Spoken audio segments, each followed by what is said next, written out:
Hi all. So I decided that before Speak Now Taylor's version comes out, I wanted to do my tier ranking of all the Taylor Swift songs, trying to be somewhat objective, but I know that there's no such thing as objectivity when it comes to art and music. So basically, these are just my opinions. I made my own tiers here. So I have top 13, which are my personal favorites, and I'm going to try to only keep this to 13. I may move things around at the end to make sure it's exactly 13. Then I have Wonderstruck, which are songs that are absolutely incredible, some of her best. They're just maybe not my favorites, or I don't connect with them quite personally, but I understand that they're incredible. Breakable Heaven, which are, again, great, great songs that maybe have a flaw or two that I'll talk about. Nice, which are, good songs. They're fun. I would listen to them, but just, not her best. They don't blow me away. I Forgot That You Existed. These are kind of the boring songs. They might be skips, not exciting. And then The Worst of Crimes, which there's maybe roughly one song on each album where I feel like it really doesn't add anything to the album. It's beneath her. She could do better, or of course, she always has the right to write whatever song she wants and experiments, but that doesn't necessarily mean that she needs to share those with the general public. So that's what those songs are for. There's only going to be a handful of them. So let me get started with this tier maker I found online. I like it because it has like the album art and the covers, but I started playing with it earlier and it kind of kept those songs. They're all in kind of a random order now, I guess. So here's debut down here. So we're starting with Tim McGraw, and it's going to be a bitch to drag this all the way up. Come on. So Tim McGraw, I'm going to put in Breakable Heaven. It can be a tad sleepy, I think, with the violin, but mostly it's incredible. I think the entire album is underrated. It was a really awesome single, a really awesome introduction to the album. It's beautiful live. Then Picture to Burn is next. Picture to Burn, I'm going to put in nice because it's fun, but I feel like, it's not one of the stronger songs on the album. There are other sort of upbeat slash angry songs that I think are better, that I'll talk about. What's track 3? Teardrops. Very special to me because it was the first Taylor Swift song that I ever heard. Now, this song, there's the 2007 version, which is like the country version, and then there's the 2008 version, which was the pop mix. If you're asking me, the country version that was in the music video that's on the album that more of us are familiar with, that I would put in Breakable Heaven. But if we're talking the pop mix, I actually love that. I think that it just makes the song bigger and better and more exciting. And that I might put in Wonderstruck. Oh, maybe not, because I don't like how it removes the bridge or it removes the extra line about "So I drive home alone at night." That line is not in the pop mix, which I don't like, but I think it sounds better. But for here, I'm just going to put the song in Breakable Heaven. Next, Place in This World. This is going to go in nice. It was very, very early songwriting for her. It's okay. But I think that her vocals, especially in this one, her voice sounds very thin and strained. You can tell she was having a lot of trouble with the vocals at that age. I think it'll get better with the re-recording, so we'll see. But in general, I think the singing on this, even with the backup vocals, it doesn't sound great. And the song itself is not, the lyrics are not her most impressive. Next, Cold As You, the first track 5. This was the first Taylor Swift song where, like, I heard Teardrops and that was the first song I heard.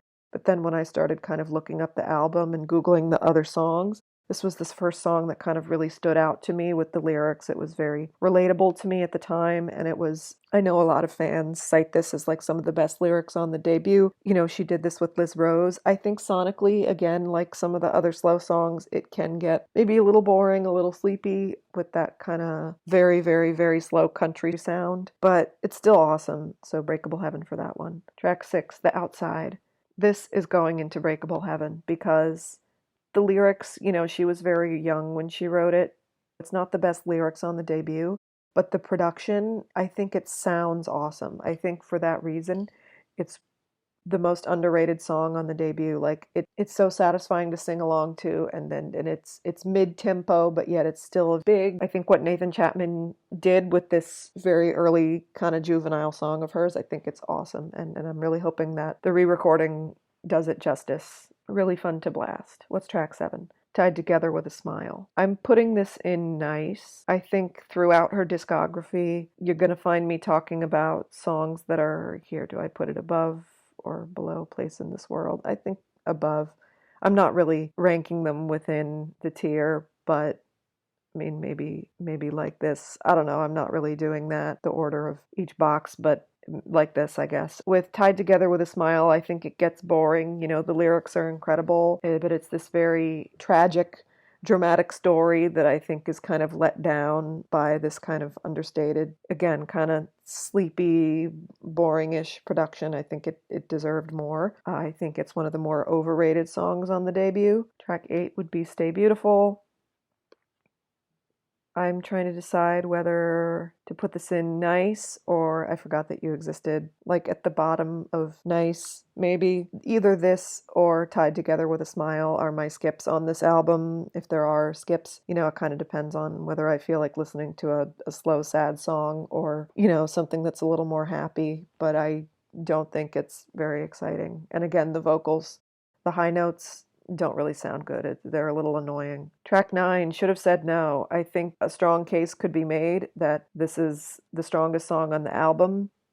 Certainly, it's up there. It's definitely a cut above Picture to Burn, even though they're a similar kind of song. Track 10 would be Mary's Song, right? I think this song's great. It's going into Breakable Heaven. There's parts of this song that literally give me chills. I think it's just so cool that from the very beginning of her career, she was writing from other people's perspectives and she was getting inspired by other people's stories. It wasn't just diaristic. You know, you see a clear progression from this song to a song like Starlight to a song like Last Great American Dynasty, and it's really cool. And then our song, again, and arguably one of the strongest songs on the debut. I think I said if she had done a song from debuted on the tour, even just this one, it should have been this one, right? It just connects with the audience so well and kind of ties back to all the other songs and says something about her, and I really love it. Our song it's great. I know I'm kind of rambling here. All right, the bonus tracks. I'm Only Me When I'm With You. I think this one is somewhat underrated. I think the kind of upbeat, loud, very country, slightly rocking sound really works well for it. I'm gonna put it in nice, but like one of the better songs on Nice. It's really fun, and her voice kind of sounds different on this song compared to a lot of the rest of the album. I don't know if they recorded it on a different day or with a different microphone or something, but I think that's kind of cool that you can hear a different quality to her voice. Invisible. This one is going in I Forgot That You Existed. I think people always hate on A Perfectly Good Heart, and they say that that's the worst song on the album. But I think Invisible is really, it's a snoozer musically, and it's also the lyrics of, I have a crush on you, but I'm invisible to you. That had been done before so many times. Even though she was 14 or whatever when she wrote it, she could have done better. You know, this was not her best idea on the album. And A Perfectly Good Heart. Again, people really shit on this one, but I think it's a bit underrated. It's not that bad. I'm going to put it in nice, you know, melodically, I just think it has a little more going for it than Invisible. So there's debut. I feel like I kind of clustered all the songs together in the same tier, but you know, there's nothing here that is stunning, with the possible exception of like the pop mix of Teardrops, or there's a few things that almost get to Wonderstruck territory, but I think aren't quite there yet. Fearless is my next. You can see probably kind of where I put these songs before. Fearless, the song, is going straight into my top 13. This song is, I feel like no matter how highly people rate it and how much they love it, it's still underrated. It's just awesome, and it reminds me of an afternoon that I went through in my life, and it's just so incredible, and having it be on the tour when she comes out. I mean, not just the nostalgia, but just the atmosphere that's created in those first few guitar chords is amazing. Next would be 15. One of those songs that maybe, I guess I'll put it in Breakable Heaven. One of those songs that was a bigger deal. I was 15 when it was a huge hit on the radio. So I think in hindsight, you know, it's that her songwriting has gotten better and better. It's not as impressive as it once was, but it's still a really great song. What is track 3? Love Story. Something that actually my appreciation for it has grown over time. When it first came out, I was like, okay, it sounds fun, but like Romeo and Juliet, that's not unique, whatever. I think as I get older and sort of learn more about her and see where her career has gone, I think it's a song that has become more impressive or has grown on me more now that, especially now that it's not overplayed everywhere on the radio. Hey, Steven.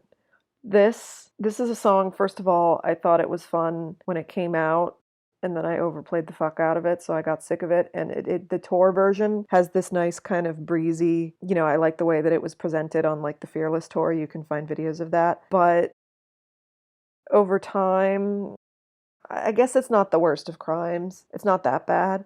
So I'm going to put it in Forgot That You Existed. I mean, I don't forget about it because I think there are certain times with the lyrics. I know that there's songs where she likes to be silly and she likes to be campy, but I think anything to do with like puns or that she has the line, she thinks I'm psycho because I like to rhyme her name with things. Anything to do with like puns, accents, playing with people's names, I just don't like it. I think that's a very low-hanging, I don't know if low-hanging fruit is the word, but I don't think that that's the way that she should do it. It's not a good choice for the lyrics. I don't know how to describe it. I don't like it. I think, that's all I have to say about that. We'll get back to the topic of those types of lyrics later in a different song.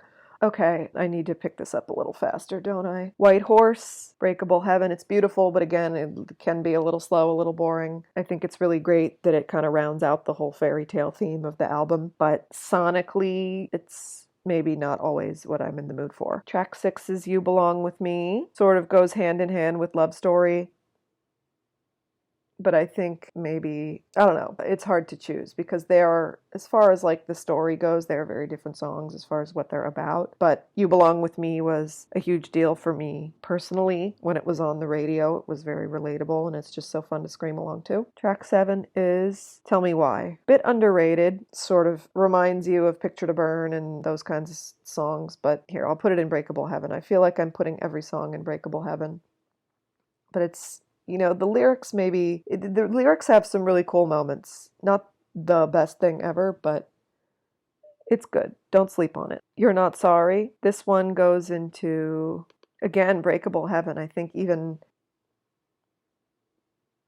it's like up here somewhere. I mean, it's a dramatic breakup song, but I think like at that time it was probably like one of her best examples so far. Like it's just the strings and everything. It's oomph. Like you can't ignore this song. Then what comes next? What's track 9? Oh fuck, I forgot Breathe. That's what I forgot. Breathe is track 7. Okay. Breathe. Again, Breakable Heaven. I know it seems like I'm putting them all in here, but I promise they won't all be like that. It's just kind of, that's the quality of her earlier albums to me. Breathe is a song that's really special to me. I went through a really difficult breakup like 2 weeks after the Fearless album came out, and like Breathe was like the song that helped me get through that breakup, even though at the time I did not know that it's not a breakup song. But, it felt like one and it was very important to me. In hindsight, I think it sounds beautiful. It's not the most exciting, though. I think Colby Calais is a little bit underused, only in backing vocals, but I still like it. It's a song that's very special to me and I think fairly unique on this album. Okay, so then we have Breathe. Tell Me Why You're Not Sorry. So what's track 9? Forever and Always? Is that track 9? I don't have the thing in front of me because I'm trying not to switch screens. I don't have the track list.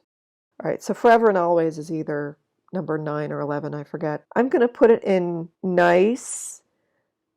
It's, I think, maybe a cut above the songs here in this tier on debut, but I think it's again one of those songs that was a standout at the time, but I think is not as impressive today. Those lyrics, like the vocals are kind of high and strained and annoying. I don't know if that's gotten better on the re-recording. I don't remember the differences really.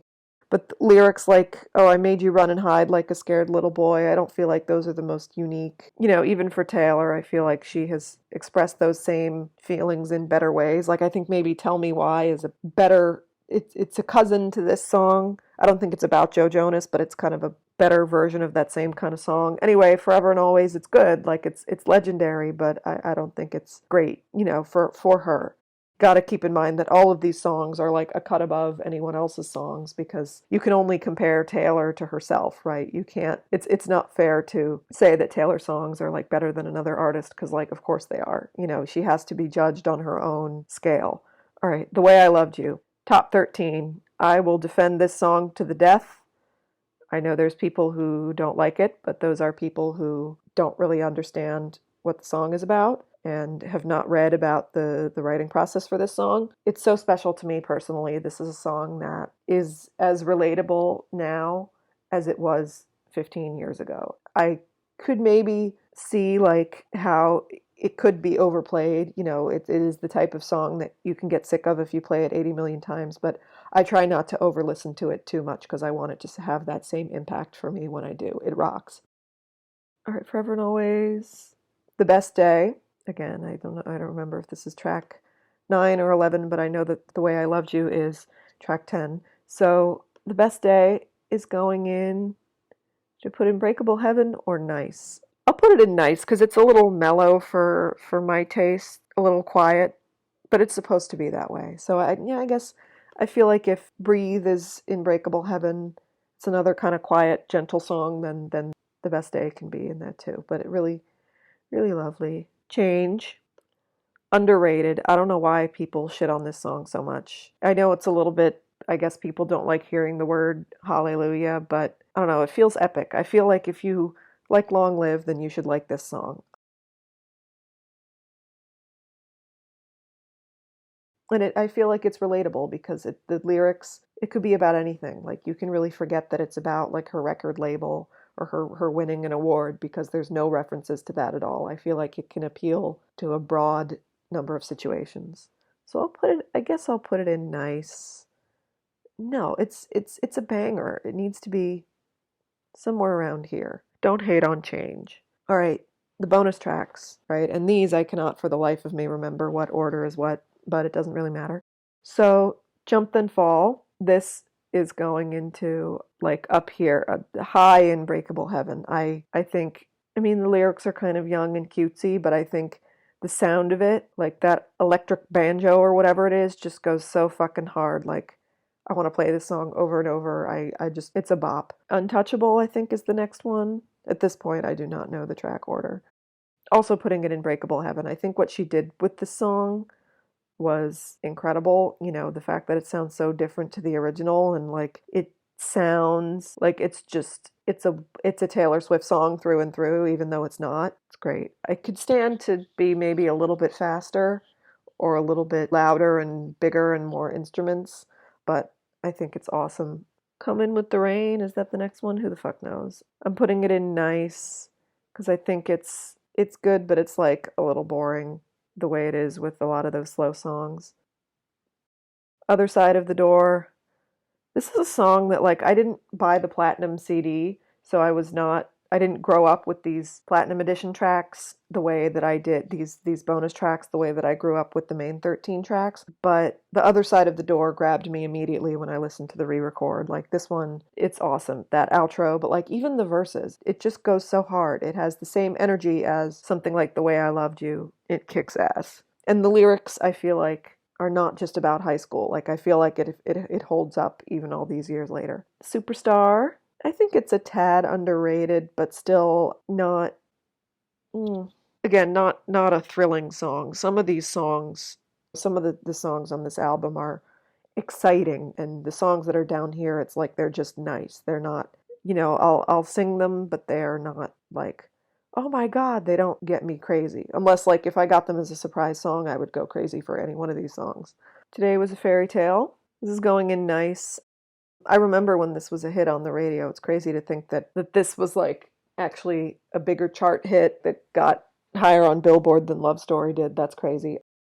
I think it's cute, it's sweet. It kind of maybe is a little on the nose. Like, okay, yes, we get it. This is a whole album talking about fairy tales. So it kind of fits in at the same time that it's too obvious about it. God, it's already 26 minutes in. I have to get through all these songs. Okay, are those all the bonus tracks? Yeah, these are all vault tracks now. Okay, You All Over Me, I think is underrated, but I feel like, it's difficult not to compare it to songs like Clean and what have you, but on its own merits, I think it's really beautiful. It's got some great lines. I think it's underrated. Bye Bye Baby, I'm leaving if this was a movie for last because I don't feel that it should be on Fearless. Not Bye Bye Baby. Why is that there? Again, it got the things all out of order. Mr. Perfectly Fine. It's a bop. I think it's maybe a bit underrated. Like, I don't think it's better than most of like the main 13 tracks, but it's clever. It's pissed off. It's fun to sing along to. So maybe like here, I don't know. I don't think I'm as crazy about it as some other people are. That's when. Okay, I love Keith Urban. I'm not like a stan who's heard every song, but I've heard maybe 10 of them, and I really like them. And I know that they've always had a good friendship, so it's cool they did a song together. I don't mind him being on the song. I'm trying to decide if it goes in Breakable Heaven or Nice. I think, again, it's underrated. I feel like people love the Red Vault tracks, but don't love the Fearless Vault tracks as much. And I feel like that's a shame because I think most of these are actually really good. That's when, featuring Keith Urban. I guess if You All Over Me is here and Nice, then That's When is nice too. It's not, again, it doesn't blow me away, but I think it's very well done. We Were Happy, and Don't You? We Were Happy. I guess I'll put it in Nice. It's not, to me, it's one of those songs that was a little too slow for its own good, that it becomes boring. Very sad though. I always like her sad songs. Don't You? Now this is a song that, again, I think is a little boring. I think the whole idea for the lyrics is not unique. The idea of "Don't you smile at me and ask me how I've been" is a little bit, the concept is a bit weak, and it doesn't, I'm sure the main criticism of it, it doesn't sound like a Fearless song because it sounds like a Jack Antonoff song. And I wonder, I don't know if there's a demo of it that's a little more Fearless sounding, but I think it could have been done better. Oh, I was wondering, like, why is this tier? Why is it no longer fitting in my screen? Because the thing gets taller as I add more songs to it. Bye Bye Baby. It's going into Wonderstruck. One of, I think, definitely the strongest vault song, even though like people had heard it before. So, but it really great. One of those songs that like is not overdone. It doesn't need to be a big banger. That kind of breezy sound it's as good a conclusion to the album as Change is, but in a different way. And if this was a movie, again, Wonderstruck. To me, it's a Speak Now song, considering when it was written. We know it was written in April 2009, and by then she was already deep into writing Speak Now. She had already written Better Than Revenge. She might have already written Last Kiss by that point. So, timing-wise, it's just weird to me that it's on Fearless. But great, great song. I think when the re-recording came out, I started paying more attention to it, and the vocal delivery and even the verses, like it's one of those songs where I think the verses even are better than the chorus, but all of it's really great. And I think it's acknowledging it. I guess it does fit in with Fearless in the sense that, like, if this was a movie, it was kind of the same idea of like if this was a fairy tale, which is a very Fearless sentiment. But I don't like it when she retcons an album after it's done. I think it could be a bonus track and have a co-writer, and it would be fine. Okay, now we're on to Speak Now. Sparks Fly, straight into my top 13.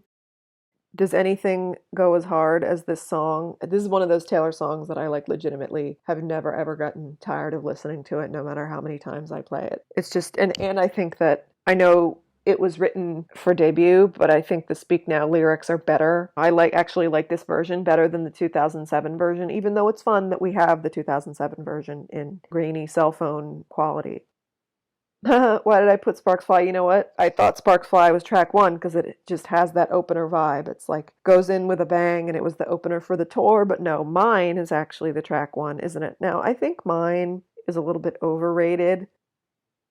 I would put it maybe somewhere around here. People talk about the line, "You made a rebel of a careless man's careful daughter." Like, it's this one of the most incredible lines she's ever written. I don't know. To me, that line never really, I don't know, it never really stood out. And we have to remember that this song is basically a fantasy. It's basically fictional. So it's not like she's revealing some tea about her dad or anything with that line. I don't think that that's what this song is. But it's still sonically a banger. It's fun to sing along to. It was a big radio hit. I think people who act like Speak Now wasn't commercially successful, those people must not be old enough or weren't paying attention when Mine was huge on the radio, because it was.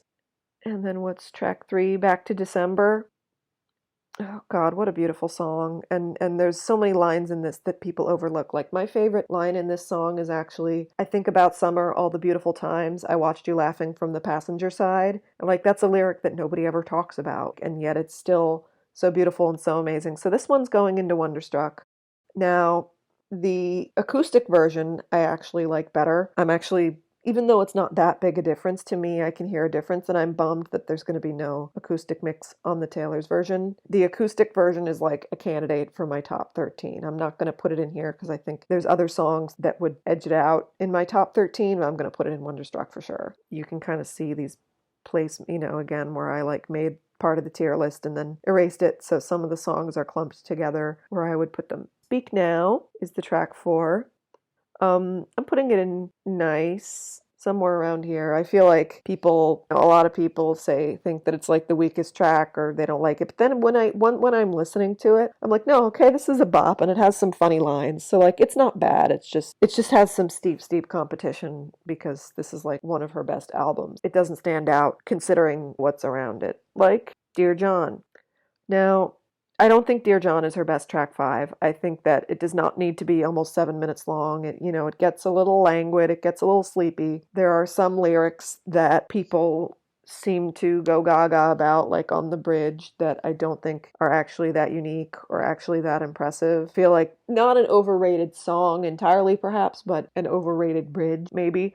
But it's still fucking Dear John. Like, do I put it kind of up here in Breakable Heaven, or do I put it in Wonderstruck? I don't know. If it were like a minute shorter, it maybe would go in Wonderstruck. I don't know. It's difficult. I'm going to keep it here, Breakable Heaven.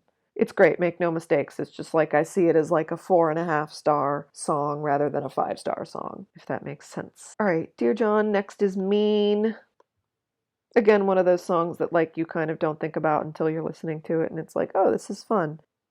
It's a little bit, again, juvenile-ish, but that's also kind of the point. Yeah, it's fun, especially, the way she did it on the tours. I think it's nice to have a moment of really, really countryness on this increasingly pop rock album. Story of Us, it's a banger. It's going into Breakable Heaven, probably around here. Track 8. Never Grow Up is track 8, right? A song that, depending on my mood or kind of how recently I've listened to it, I feel like for me, my favorite album or my favorite song is whatever one that I just most recently listened to. So, sometimes it's a snoozer and sometimes it's like, oh my God, this is so beautiful and I'm gonna cry. So I'll put it in like over here-ish. But I don't know, is it better than The Best Day? I feel like it is. I feel like, they go right together. It sounds like a lullaby. I don't know. I'll just leave it there. It goes about there. It's really great. The vocals are a little thin, so I'll be interested to hear the re-recording. Enchanted, I'm pretty sure is track 9. Now, again, Enchanted is another one where I feel like the vocals they're just so high at this point in her career. They're very high and thin and a little whiny sounding, but other than that, it kicks ass. So putting it probably about where I would put Dear John. Better Than Revenge, again, I do not remember the track order for this. I think it's like Better Than Revenge, then Haunted, then Last Kiss or something like that. Better Than Revenge, like sonically, it fucking rocks. I don't really care about the whole misogyny debate argument. It's an authentic feeling, and when I was even younger than Taylor was, I kind of had those feelings and struggled with that anger of feeling like someone that you love had been stolen from you. But so it's very relatable. The melody, though, is maybe in places a little bit uninspired. Like the instruments sound great, but I guess I'll put it in nice, but like somewhere in here maybe. That outro also, I was listening to it the other day and I forgot about the outro where it was like, do you still feel like whatever the lyrics were. Like I forgot about that and I was like, fuck, that's like the best part of the song. Do you still feel like you know what you're doing? Or what are those outro lyrics? All right. Haunted. We'll be very curious to hear this with her new vocals. I do not think the acoustic version of this is better. This is one of those songs that's kind of like, why do you need to make an acoustic version? So putting it like right here, right at the top of Breakable Heaven. Because again, I think the vocals, maybe she couldn't quite sing those high notes back then. It sounds a little whiny, but like it fucking rocks. Last Kiss. This is one of those that like just barely missed out on my top 13. So I'm putting it in Wonderstruck. Again, there's parts that maybe drag a little bit. As you may have noticed, I'm very critical of these extremely, extremely slow songs. But I feel like this one is not as bad an offender. I feel like her vocal delivery and the sadness of it. It's one of her saddest songs, and it's wonderful. Oh, I forgot Innocent. See, because it's all the way down here, and that's where I'm gonna put it in. Forgot That You Existed, maybe, or Nice. Musically, again, I feel like it's slow enough that it becomes boring, but it also has some really interesting parts with just like the cadence of the guitars and like the way that the drums are going. So maybe I'll put it somewhere around here. Yeah, it's not bad. It's just, again, it has some really steep competition on this album. Okay, and Enchanted, Last Kiss. I feel like Enchanted is later on the album than it is. Okay, Last Kiss, and then Long Live. Straight into my top 13.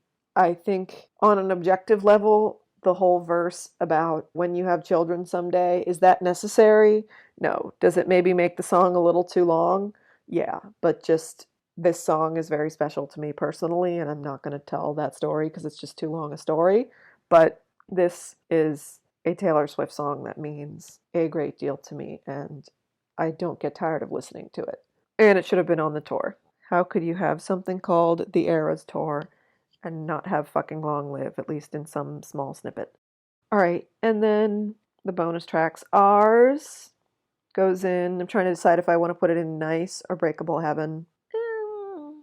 There's moments of it that I feel are not exactly perfect, but I think it's very good at what it sets out to do, and it's a cute little bop, so I'll put it like right about there. And Superman. So this is our first song. It's funny, I said there was only going to be one per album, but this is a song that goes into The Worst of Crimes.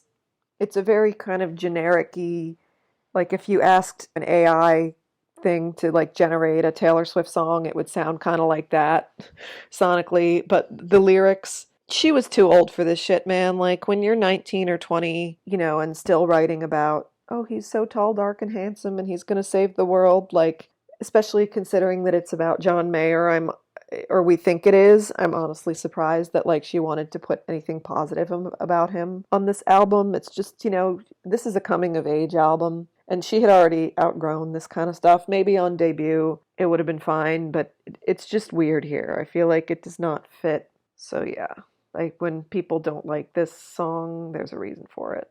So here's where we are now with 3 albums. I told you that not all of the songs were going to end up in Breakable Heaven. There is a little more diversity now. Red. I'm not going to rank up here. You see Ronan and Soon You'll Get Better. As a fandom, we've agreed not to rank those. I mean, I do have an opinion on them as songs, which is that they're great and very sad, but going to leave those where they are. Okay, yeah, these are kind of clustered together where I put them. State of Grace is going in Wonderstruck. It's incredible, and it was unlike anything that she had ever done before, and it's got great lyrics, and it's an awesome opener to the album, and I honestly have no complaints about it. Red, the song, this goes in my top 13.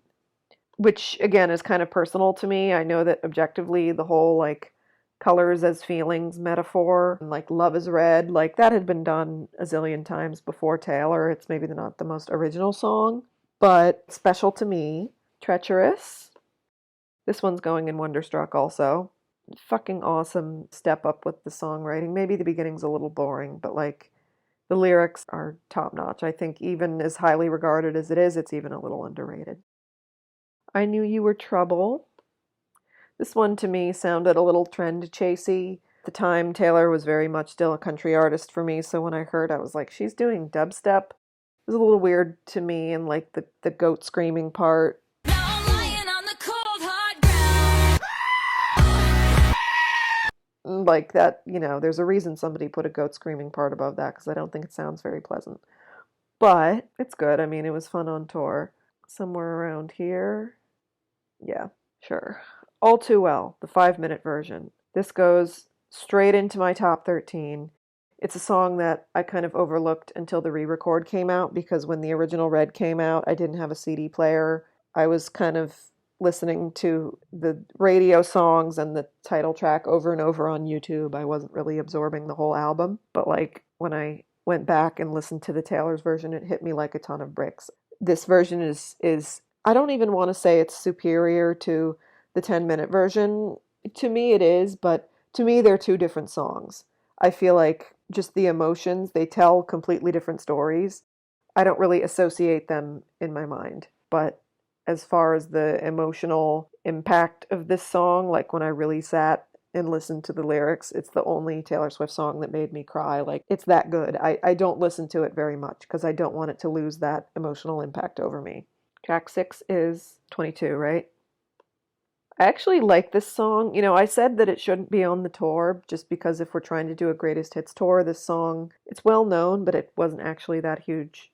It wasn't as big of a hit if you're trying to decide, for example, whether to put like Mine or Teardrops on the set list. I think that actually those songs outperformed 22 at the time, but I could be wrong. Anyway, though, I like it because it's, I like it, I think of Max Martin tracks, I think I actually like it the best. It's a little annoying in parts, but the lyrics are great. I think overall a better package. You know, they're all good. Red is a very good album. So on some days it's my favorite. What's track 7? I Almost Do. Underrated. This song, I think it is kind of in the category of songs that are almost too slow for their own good, but I don't think it quite I don't think it's quite as egregious as there's another slow song that I'll get to later that I think the slowness really hurts it. But I think I Almost Do. A lot of people regard this as like her best breakup song, actually. It's very overlooked because it's not all too well, but I think it's great. Yeah, I'm putting it in Breakable Heaven, but I'm trying to decide where exactly. Probably somewhere around all these other slow songs. There. Okay. God, this video is going to be. I thought this video was going to be like 45 minutes, and we're already well over that, and I'm nowhere near through it. I gotta go faster. What's track 8? Stay, Stay, Stay. Yeah, we all know where that's going. To me, it is not the worst of crimes, but it's, again, it's a little childish and a little cutesy for this otherwise rather serious adult breakup album. The Last Time? Is that the next song? I know these songs I should remember the track list because they go in pairs. The Last Time is, it grows on me the more I listen to it. Again, one of those songs where when I first listened to the album, it did not stick out to me, but I fucking love Chasing Cars by Snow Patrol and like that building sound. Maybe it's a little too long, but do I put it in Wonderstruck or Breakable Heaven? Let's put it like right here. Okay. Sad, Beautiful, Tragic, The Lucky One. Oh, We Are Never Ever Getting Back Together. Isn't that track 8? It's fun. Very satisfying to think about a certain ex-boyfriend and kind of sneer it. But it's a little annoying. It's a little simplistic. I think this was the first single, and at the time, even though I always knew that Taylor Swift had those pop songs in her and that she was always a crossover artist, this one took me a little while. You know, this one was, I think, for a lot of people pretty jarring. I'll put it like, it's fun. I'll put it like around here.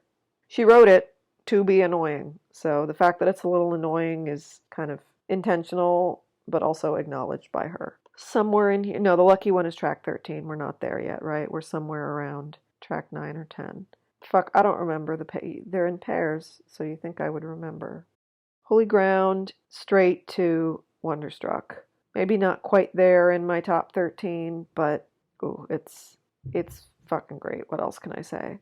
You know, that was one that when I listened to the original Red, you know, listening to it and then spent like the next 9 years not listening to that album again really until the re-record. Holy Ground was one of those songs that I was like, oh yeah, I remember this one.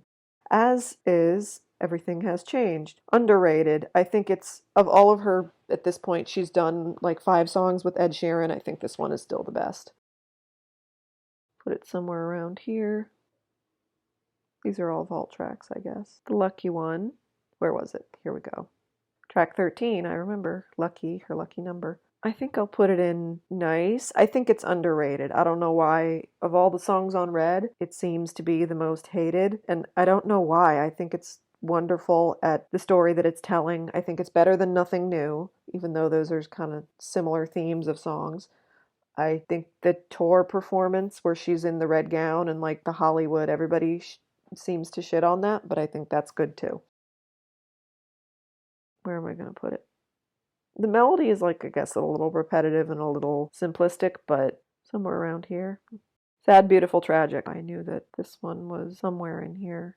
I don't think it's track 14, though. I think it's earlier. So, Sad, Beautiful, Tragic. This is a song on the album that I feel like is too slow for its own good. Like, if you're going to make a song that slow, don't make it almost 5 minutes long. And the lyrics, the idea doesn't really take off. It's not a really interesting to me. I think the verses maybe are better lyrics than the chorus because the chorus is just one line. I think it's overrated. I think it's fine, but I think songs like I Almost Do and The Last Time kind of do it better. So where would I put?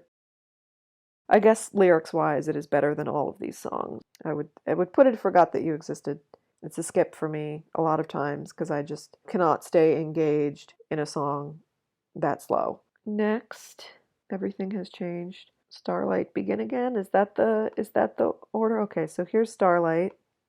Starlight is going in The Worst of Crimes. I think that she was doing the storytelling from someone else's perspective, but I think this one just doesn't work as well because her whole Kennedy obsession was really weird. I know that she played this song before it was on the album. She played this song like for the Kennedy family at their summer mansion. I think that's fine if you want to write a song for somebody, but this whole album is so personal. It's about a specific breakup that she went through. So putting it on this album kind of doesn't fit. And there's some really, really cringy lines in there, like have 10 kids and teach them how to dream. Like it's not relatable to anybody else. It's also contains some like historical inaccuracies about like we met in the summer of 45 but they didn't actually meet during the summer. Like if you're going to write a song about somebody or about a real event or a real historical figure, why would you? I feel like she can embellish her own life, but I'm rambling too much. But I think that this is a song that, again, it's a lovely gesture to write this for Ethel Kennedy and play it for her family privately. It did not need to be on the album. Everything, no, no, no, no, we did Everything Has Changed. Begin Again. See, my brain has erased Starlight from the track list because it doesn't belong there. So to me, it's like Everything Has Changed and Begin Again are like the last two songs. Begin Again, Wonderstruck. I think it's underrated. I think it's the perfect ending to this album that is so basically, miserable and happy, free, confused, and lonely all the way through. And then it ends on a hopeful note and it's showing the passage of time. It's not like a banger musically. It doesn't have heavy instrumentation, but it doesn't need to. I think it's wonderful. Now we have a fuck ton of vault tracks or bonus tracks. So we have The Moment I Knew. Again, a song that is slow, but I don't think too slow. It's so slow that it takes you out of the song. So I'm going to put it somewhere up here. If you're not Taylor Swift and you did not have this exact experience of your birthday is in December and this specifically thing happened to you on this day at this time of year on this birthday, then it's not really relatable, but I think it's still a really wonderful song. And she just recently played it live for the first time. It used to be too painful for her to play it, and I think it shows real growth, and I'm glad that she's in a place now where she can perform it. Okay, next. I might have to split this into two videos. It's just taking so much longer than I thought because I can't shut up about every single song. Come Back, Be Here. One of those songs where it's like simple, straightforward is best. I think it works really well. I think I'll put it in Wonderstruck. Like, I think it's underrated. It's really that good.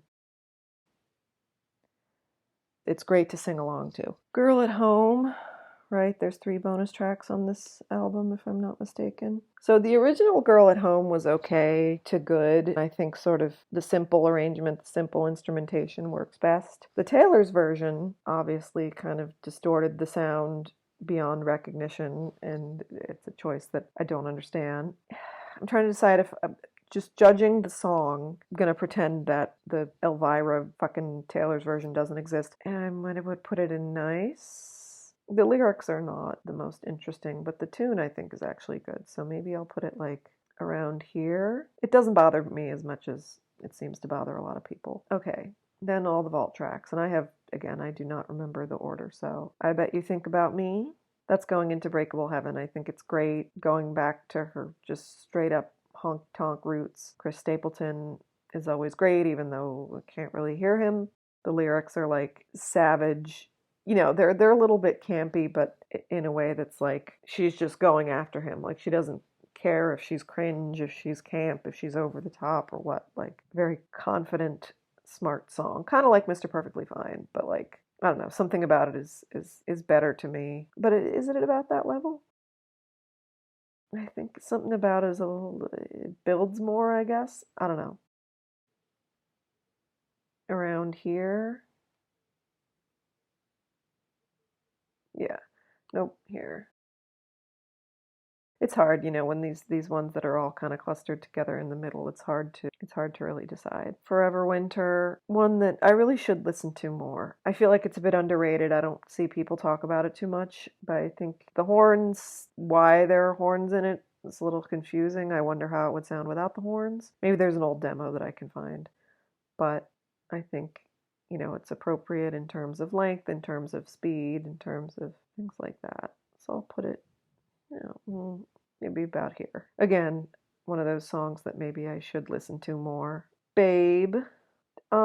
It's fine. It can go in nice. It's not. She wrote it with Pat Monahan, which is the guy from Train. Unfortunately, I think his tendency, like really weird off the wall lyrics, didn't influence it in here. So, there's no way it could ever be the best song on Red, considering its competition. But it's good about here, I guess. Better Man. The reason I think it's actually earlier in the track list, but the reason I kept it here is because it's up here. It might be in my top 13, but I'm gonna hold off. Once I've done all the albums, if there's not 13 songs, this one would probably be the next one to enter the top 13. It's wonderful and it's very relatable to me. Message in a Bottle, Run. Here, Nothing New. I think Nothing New is kind of boring. It fared better live because I feel like every song that's kind of boring, when you turn it up to 10 zillion decibels, that makes it a little better. I'm very appreciative, that we got to have Phoebe Bridgers at the show that I was at. But I think the song is a little boring. It's again with just the songs that are really, really slow. But I do think the lyrics are maybe about here. The lyrics are great. It's just it needs a little more energy. Next is Run. Not as good as Everything Has Changed. It's sweet, but it's a little boring. I would maybe need to give it a few more listens and really take in the lyrics, but just based on what I can remember of it, I would put it around here. No, you know what? It's probably better than Stay, Stay, Stay. I don't know. Not much more to say about it without choosing to deeply listen to it. Message in a Bottle, fun bop. I think the sounds are interesting, like the sonic, the production of like there's these popping sounds that like literally sound like a bottle, or I don't know how to describe it. I think that's cool. The melody is a little simplistic, but as we know, like it was her first song ever with Max Martin. It was sort of a warm up for an interesting, like I think it maybe could have fit on the main album. It could have fit like after State of Grace or after Red or something. Like just it's kind of the idea of a beginning of relationship and wondering if you're going to fall in love or wondering if you're going to find the person. It's a little bit like Snow on the Beach in that sense, or kind of one step before Snow on the Beach, where kind of like before you've actually found that person. Yeah, I'll put it somewhere around there. Now I know The Very First Night. I know that comes before a certain 10-minute song that is the last one. It's really fun. I think similar to Message in a Bottle, but maybe a little bit better, a little bit more of a bop and a little better quality of that same type of song, even though it doesn't have the same cool production effects. All right, All Too Well 10-minute version. Do I think that this is actually the 10-minute version from all those years ago? No, I think she doesn't have that recording anymore, and she had to sort of reconstruct it from journals that she may have still had, bits and pieces combined with new lyrics. I think there are certain lines that were written in 2020 and they stand out like a sore thumb compared to songs that were written, or the lines that were written in 2012. I don't mind the production. I think a lot of people seem to hate, the slightly more electronic-y Jack Antonoff production, but I think it makes the song more dramatic because we have a fucking 10-minute song here. I think it's appropriate to change it up a little bit. So I'm going to put it in Wonderstruck.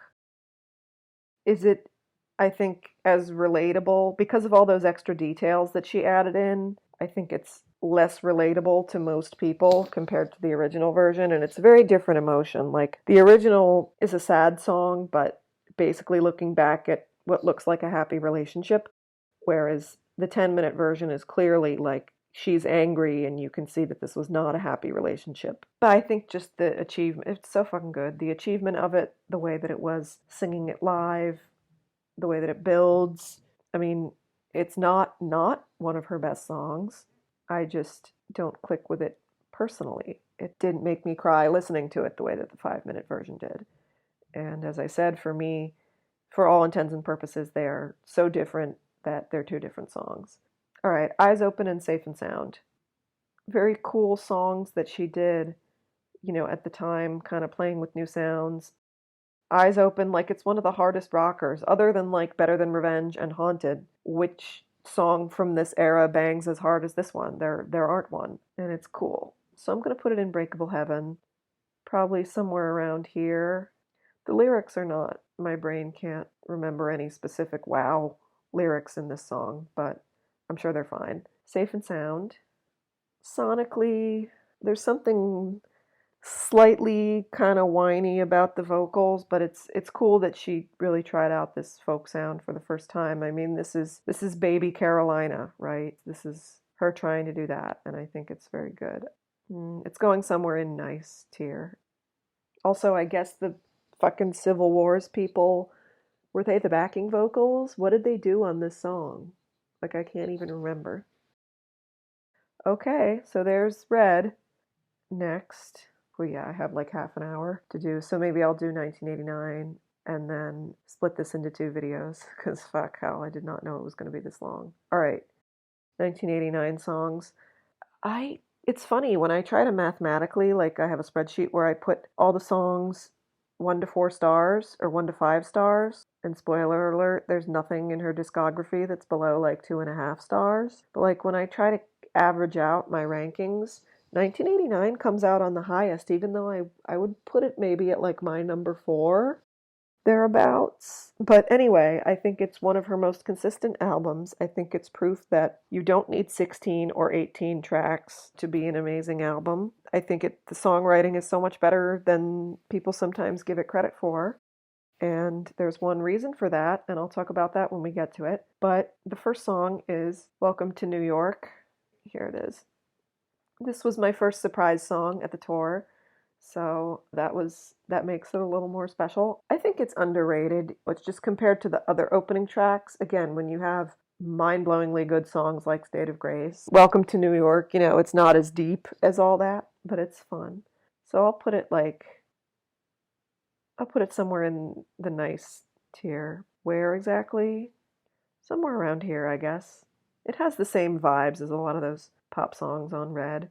The high-pitched synths are a little bit annoying, and that's something that maybe is my one criticism throughout this album, is it's a little overproduced, but it's still good, it's fun. Blank Space, right? That's track 2. This song was one of her biggest hits for a reason. I think just listen to the lyrics and just think about it and realize that it was so brilliant. This is going right into Wonderstruck because this, in my opinion, people say that Style is the perfect pop song, but I actually think Style is a little bit awkward. I think Blank Space, perhaps the perfect pop song, definitely her best song to reach number 1 on the charts of like her big monster mega hits. At this point, she has like 9 or 10 songs that have hit number 1. Blank Space I can't overstate how great it is. And then track 3 is Style. I think Style is great, but a bit overrated.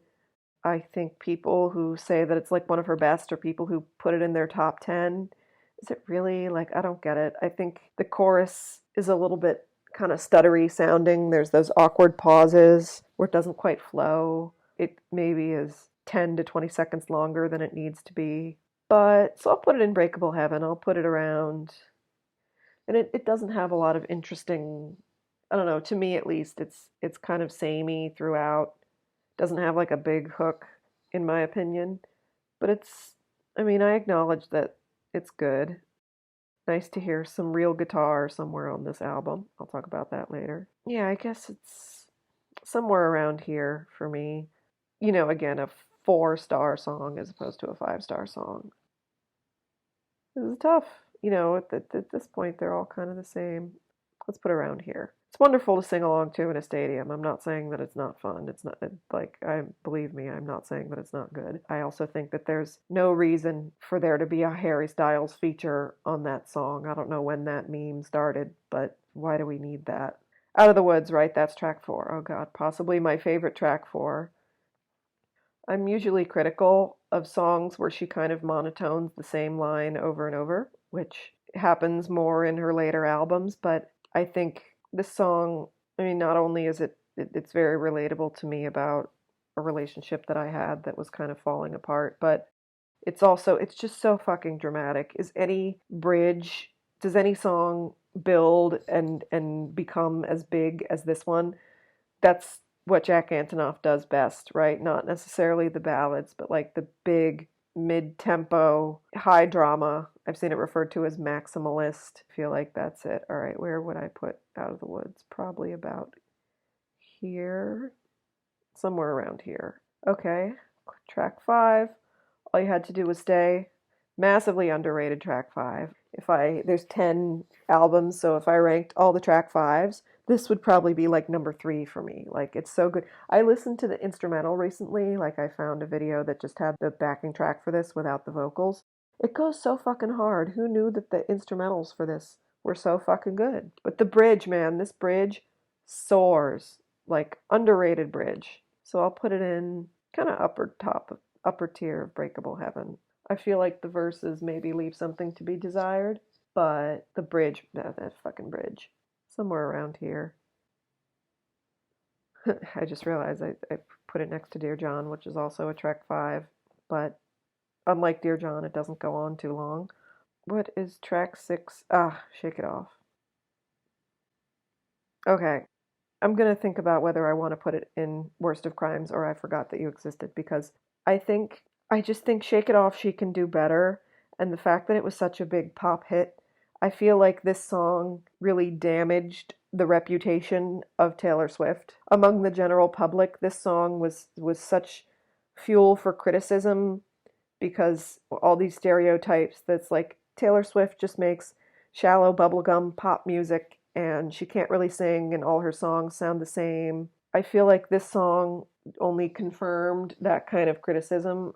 People won't give her a chance, some people, because they think that all her music is like Shake It Off. I mean, as far as being a fun, catchy pop song and the production and everything, it achieves what it set out to do, but I think it's beneath her. She has, as we call them, glitter gel pen songs that are better than this. Like, again, I'm getting into rambling, but I think I can't put it in Forgot That You Existed because I don't think it's boring. This tier represents something that different.